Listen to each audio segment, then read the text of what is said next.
भाव बाजेजी.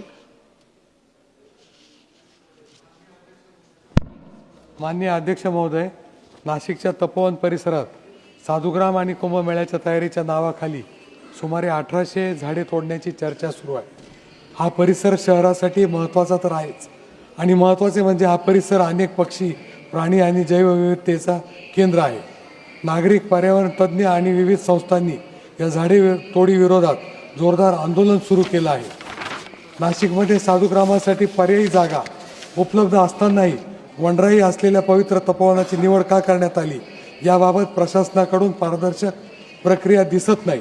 स्थानिक प्रशासनाने घेतलेले निर्णय पारदर्शक नसून पर्यावरण परिणाम अहवाल, लोकांसोबत संवाद आणि तज्ज्ञांचे मत विचारात न घेता ही प्रक्रिया वेगाने पुढे नेली जात आहे. झाडे ही निसर्गाची फक्त सजावट नाही, ती भविष्याची हवामान सुरक्षिततेची हमी आहे आणि म्हणून माझी केंद्र सरकारकडे स्पष्ट मागणी आहे की तपोवन परिसरातील सर्व वृक्षतोड तात्काळ थांबवण्यासाठी केंद्र सरकारने तात्काळ हस्तक्षेप करून पर्यावरण व विकास यात समतोल राखणारा पर्याय निवडावा. धन्यवाद. थँक्यू.